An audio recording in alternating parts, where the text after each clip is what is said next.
हम लोग जिस समाज में जीते हैं,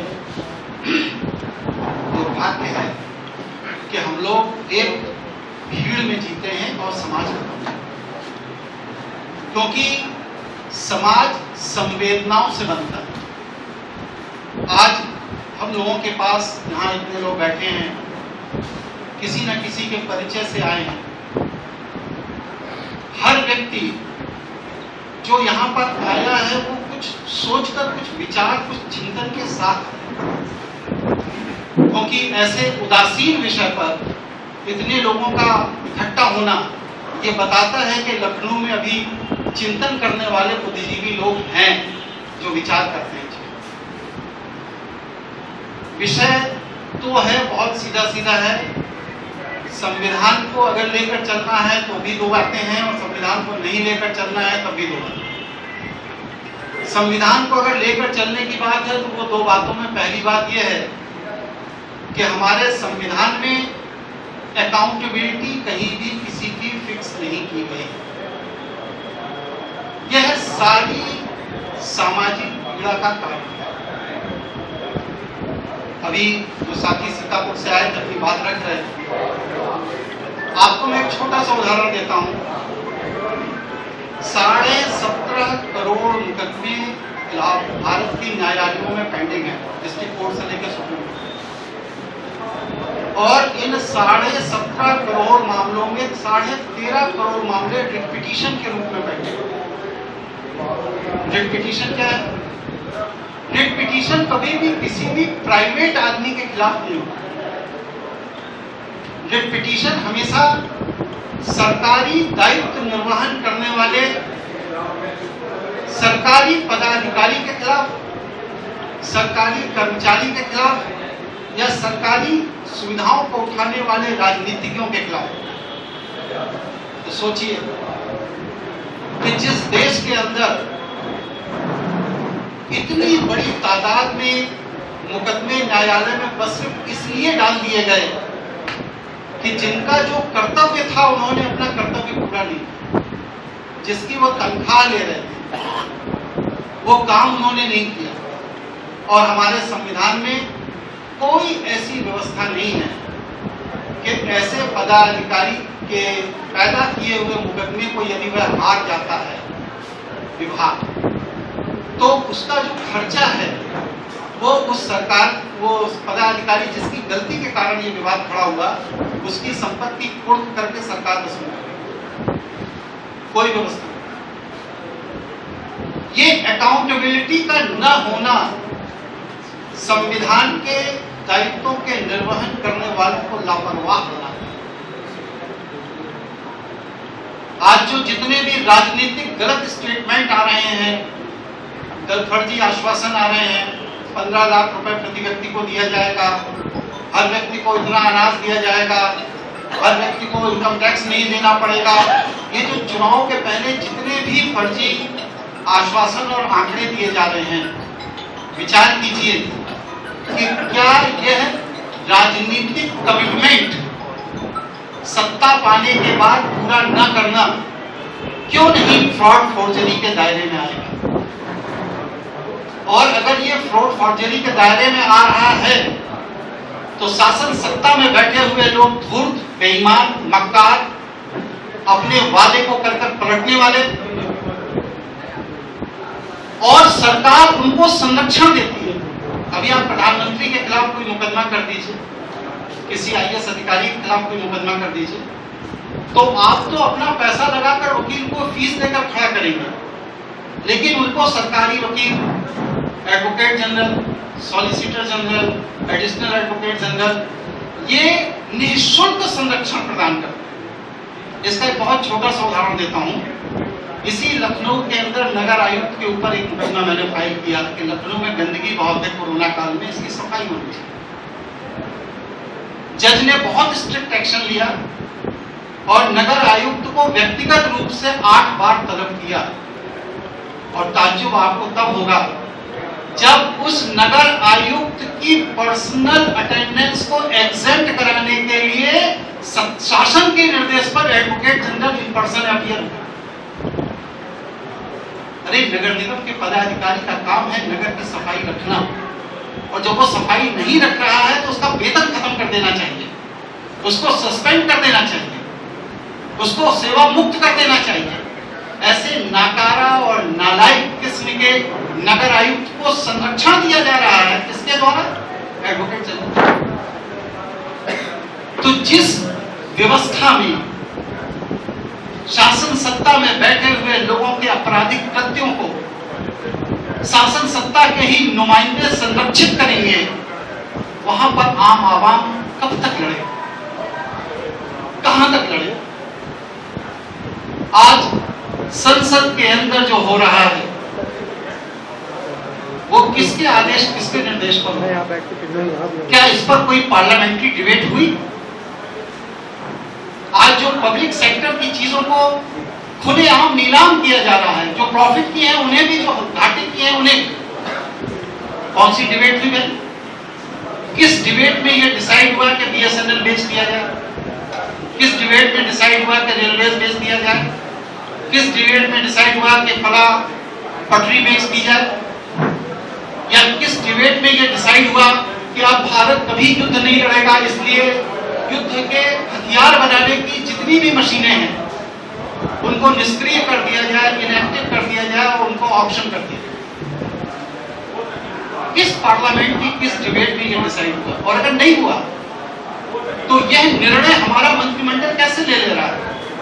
और खुलेआम उसकी घोषणा हो रही है, उसके सर्कुलर हो रहे हैं, और सर्कुलर होने के बाद वह संपत्ति जो हमारे मेहनत के पैसों से, हमारे कर के पैसे से, हमारे टैक्स के पैसे से पिछली सरकारों ने स्थापित की, वो आज हमारी नजर के सामने बिना किसी संवैधानिक औपचारिकता को किए हुए खुलेआम जनता के प्लेटफॉर्म पर पूंजीपतियों को दी जा रही है। किन पूंजीपतियों को? जिन पूंजीपतियों की साठगांठ शासन सत्ता के साथ है, और उन पूंजीपतियों को सरकार पैसा भी दे रही है। अगर बीएसएनएल खरीदना है 1300 करोड़ का, तो उसके लिए वो 1300 करोड़ रुपए पूंजीपति नहीं देगा, वो 1300 करोड़ रुपए कोई बैंक फाइनेंस करता है, और वह बीएसएनएल कंपनी किसी बड़े पूंजीपति की स्वामित्व में चली जाती है, जिस पूंजीपति ने 4 आने भी उस कंपनी में अपने नहीं रखे। बैंकों में रखा पैसा हमारा, और हमारे पैसे से हमारी ही संपत्ति एक पूंजीपति को दे दी जा रही हमारी नजर के सामने, और इस पर पार्लियामेंट में कोई डिबेट नहीं हो रही, कोई डिस्कशन नहीं हो रहा है, कोई सर्कुलर नहीं हो रहा है, कोई विचार नहीं हो रहा है। तो ये दुर्दशा जो देश की है, इसकी जिम्मेदारी आप किसको देंगे? आज हमारे यहाँ जो स्थिति है, अगर आज के परिप्रेक्ष्य में बात की जाए तो चयनित तानाशाही की है। हमने जिनको एक बार चुन लिया, वो शासन सत्ता में बने रहने के लिए किसी भी स्तर की बौद्धिक, शारीरिक और विधिक आक्रमण द्वारा अपनी सत्ता को कायम बनाए रखना चाहिए। ऐसी स्थिति भयावह है। हमारा देश ही नहीं होगा, हमारा अस्तित्व ही नहीं होगा, तो फिर हम उस संविधान, उस देश को क्या करेंगे जहां पर हमारा कोई वजूद नहीं? विचार करो। दूसरी चीज, ये संविधान के दायरे पर बात। अब संविधान के दायरे 5 मिनट हो गए हैं, आगे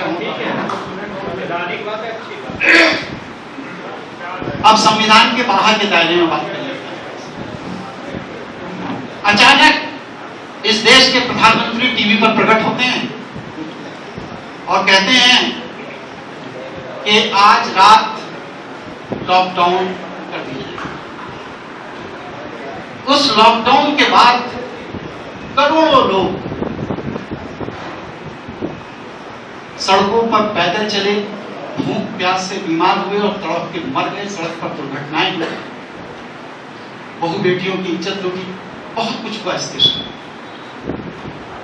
क्या इस तरह की अप्रत्याशित घोषणा किसी पार्लियामेंट की डिबेट के बाद प्रधानमंत्री ने की? और यदि नहीं की तो प्रधानमंत्री को इस विषय पर वक्तव्य जारी करने का विधिक अधिकार कहां था? बहुत बड़ा प्रश्न है। क्या हमारे प्रधानमंत्री स्वास्थ्य की जानकारी रखते हैं? क्या हमारे प्रधानमंत्री वैक्सीन की जानकारी रखते हैं? क्या हमारे प्रधानमंत्री वायरस की जानकारी रखते हैं? हमारे प्रधानमंत्री में आखिर वह कौन सा हुनर है जिससे उनको वह दिव्य दृष्टि प्राप्त हुई कि तत्काल प्रभाव से लॉकडाउन नहीं किया गया तो भारत का सर्वनाश हो जाएगा, और उन्होंने वो घोषणा कर दी। जैसा कि वो स्वयं कहते हैं कि मैं रेलवे स्टेशन पर चाय बेचता हूं,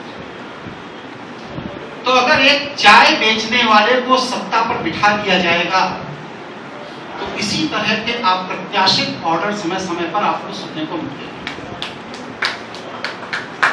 अचानक वो प्रकट होते हैं, कहते हैं कि 1000 और 500 के नोट अब वैध करेंसी नहीं है, लीगल वैल्यू खत्म। प्रश्न ये है कि जिस मां ने अपने परिवार के खर्चों से बचाकर अपनी बेटी के विवाह के लिए पूंजी धीरे धीरे करके पिछले 25-30 साल में जोड़ी थी, वह पूंजी आज जो उसके बक्से में पड़ी है वो रकम कहां जाएगी?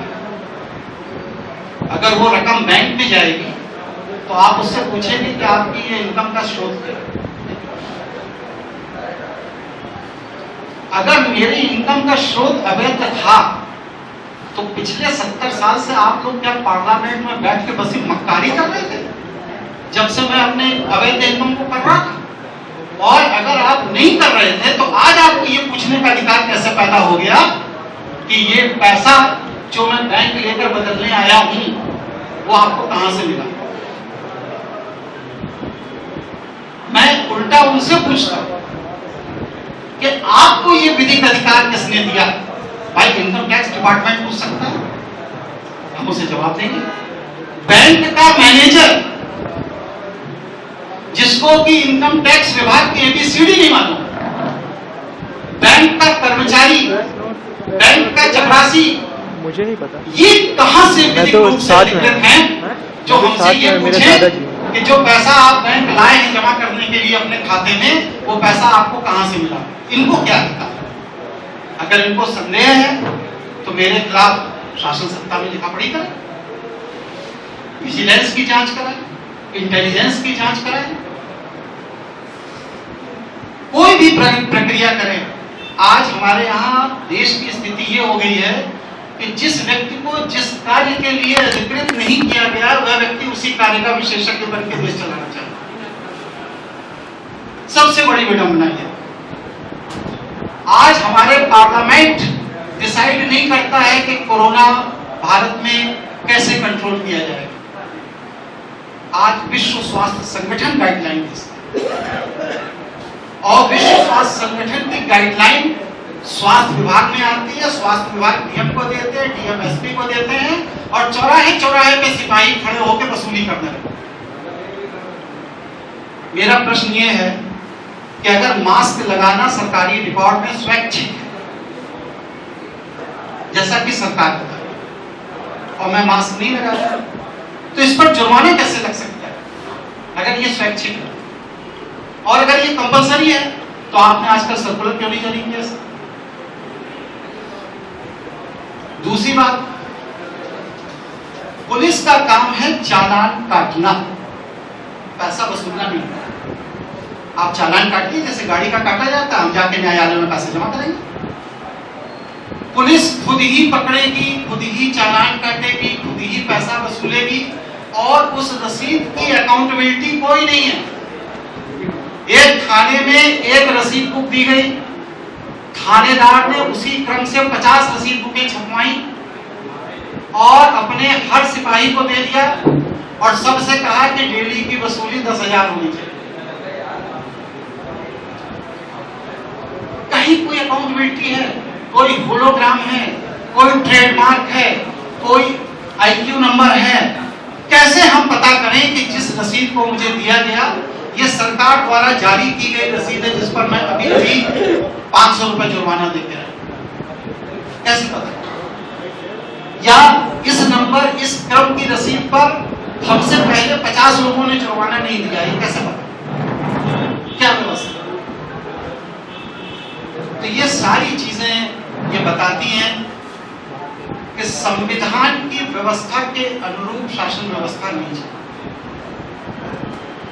और जब शासन व्यवस्था संविधान की व्यवस्था के अनुरूप नहीं चल रही, तब उस स्थिति में अराजकता के वातावरण में आप किसी को सामाजिक रूप से विधि के दायरे में दंडित नहीं कर सकते, क्योंकि अनॉर्टी है। और दंडित करने का अधिकार किसे है? न्यायालय को है, जो पिछले 1.5 साल से बंद है। आप अपनी बात कह नहीं सकते, आप न्यायालय परिसर में जा नहीं सकते, आपकी बात वहां कोई सुनने वाला नहीं है, आपके पास इतना पैसा नहीं है कि आप बड़ा वकील कर सकें। तो उस स्थिति में आपका जो शोषण हो रहा है, यह शोषण से आप अपने आप को कैसे बचाएंगे, ये आज का सबसे बड़ा प्रश्न है। हम जनता हैं, हमारे द्वारा चयनित सरकार हमारे इच्छा के अनुरूप शासन करती है, और अगर यह चयनित सरकार हमारी इच्छा के अनुरूप शासन नहीं कर रही है, तो आपके यहाँ कोई ऐसी व्यवस्था नहीं है कि आप इस तरह के मन चले, शब्द मैं प्रयोग कर रहा हूं, मन चले राजनीतिज्ञों को सदन के बाहर वापस ला सके। कोई व्यवस्था। दूसरी बात, आप लोकतंत्र की बात करते हैं, संसद के अंदर संविधान की जो व्यवस्था लागू की गई है, उसमें राष्ट्रपति आप चुन नहीं सकते, उपराष्ट्रपति आप चुन नहीं सकते, संसद अध्यक्ष आपको चुन नहीं सकते, राज्यसभा का अध्यक्ष आप, मतलब जितने भी संवैधानिक पद हैं, हाईकोर्ट जज नहीं चुन सकते, सुप्रीम कोर्ट जज नहीं चुन सकते, कुछ नहीं चुन सकते। जितने भी संवैधानिक पद हैं, उनमें किसी का भी चयन करने का सीधे जनता को अधिकार नहीं, बस सिर्फ संसद के सदस्य का चयन कर सकते। तो उस स्थिति में कैसे आप कह सकते हैं कि जब हमारी कार्यपालिका, मिनिस्ट्री, जिसको चुनने का हमें अधिकार ही नहीं है, तो वह मिनिस्ट्री अगर मनचला कार्य करती है, तो वह लोकतंत्र के दायरे में कैसे आए? ये विचारणीय प्रश्न है, इस पर विचार करिए। एक विस्तृत चिंतन का विषय है, इसलिए इसमें हम लोगों को एक नए सिरे से विचार करना चाहिए, तभी हम समाज को जिंदा रख पाएंगे और विधि के दायरे में अपने विचार को प्रस्तुत करेंगे। नमस्कार।